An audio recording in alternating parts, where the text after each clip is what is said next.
Hier ist die neue Folge der Ökonomie-Videos.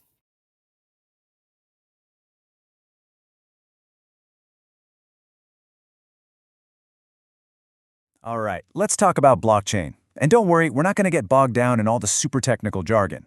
Instead, I want us to look at the idea behind it, because it's a really powerful idea, one with some truly incredible strengths, but it also comes with some very real, very significant weaknesses. So let's dive in and weigh the promise against the reality. You know, at its heart, blockchain is really trying to answer this one massive question. I mean, think about it. So much of what we do, whether it's buying a house or transferring money, relies on some kind of middleman, right? A bank, a government, someone in the center to verify everything and create trust. Blockchain basically asks, hey, what if we could get rid of that guy? What if we could build trust directly into the system itself? That would make things faster, more direct, and maybe even more secure. And that is the revolutionary promise. So to really get what that promise is all about, we have to look at what makes blockchains so different. The source material boils it down to 5 core strengths, or as I kind of like to call them, its superpowers. And here they are. You've got immutability, trust, anonymity, automation, and transparency. Now what's cool is that each one kind of builds on the one before it to create this really powerful system. So let's just walk through them real quick. Okay, so it all kicks off with immutability. This is the big one. Once you record a piece of data on a blockchain, it is practically impossible to change or delete it.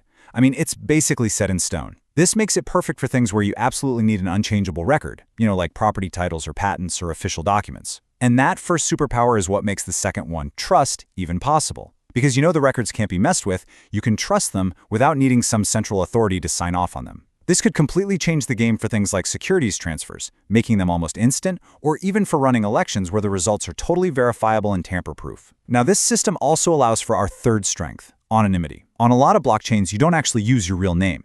Your whole identity is just tied to a secure digital address that you can only get into with a password. Think about the potential here for securely storing super sensitive info, like your health records, without giving up your privacy. Before we get to that fourth superpower, automation, we need to talk about this thing called a smart contract. Now, don't let the name intimidate you. As you can see, it's basically just a simple if-then program that lives on the blockchain. It just runs itself automatically when the right conditions are met. No people, no paperwork, no delays. And this is what gives blockchain the ability to not just store information, but to actually do stuff with it. So, for example, if a flight gets officially delayed by more than 2 hours, then an insurance policy automatically pays out. Boom. Or, if a package is confirmed as delivered, then the payment is automatically sent to the seller. You see? It's automation. And that brings us to our fifth and final strength, transparency.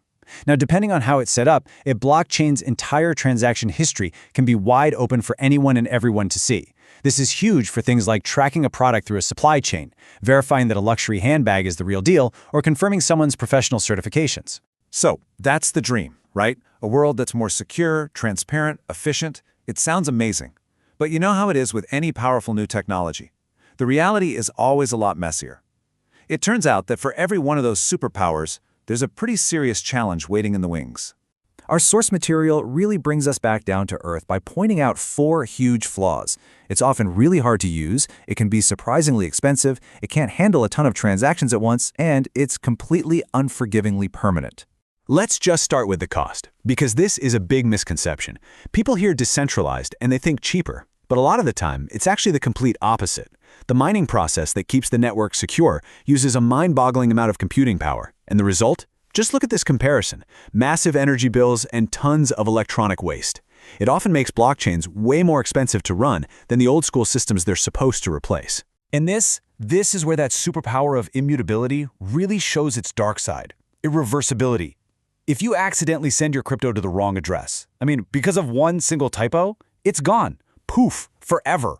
There is no bank you can call. There's no customer service line to fix it. And if you lose your password, you lose access to everything you own on that chain, permanently. This tech demands a level of personal responsibility that, let's be honest, most of us are just not used to. So on top of all these built-in flaws, there are also a couple of huge external threats just kind of looming out there. Dangers that could, potentially, pull the rug out from under the entire technology. First up is the rise of quantum computing.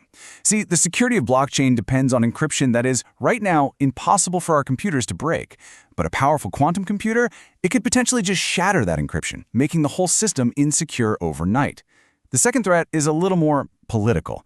Think about it. Big institutions like banks, their entire business model is threatened by this stuff. So what's to stop them from pushing for regulations specifically designed to choke the life out of blockchain just to protect their own turf? So, after all that, where does that leave us? We've seen the incredible potential, but we've also seen the really serious pitfalls. Let's try to put it all together and see how the pros and cons actually stack up side by side. This table really just lays it all out, nice and clear. On one side, you've got these incredible advantages, that ironclad immutability and trust, the potential for anonymous transactions, the crazy efficiency of smart contracts. But then you look at the other side, and you're staring at the harsh realities. You can't undo a mistake, the energy costs are sky high, it's not exactly easy for the average person to use, and there are real limits on how much it can handle. And all of this brings us right back to the big question, doesn't it? Is this technology actually the start of a revolution, the foundation for a whole new, decentralized world? Or are its flaws and vulnerabilities just too big to overcome, making it a brilliant idea that's ultimately just a fragile, impractical dream? Honestly, the answer to that is still being written.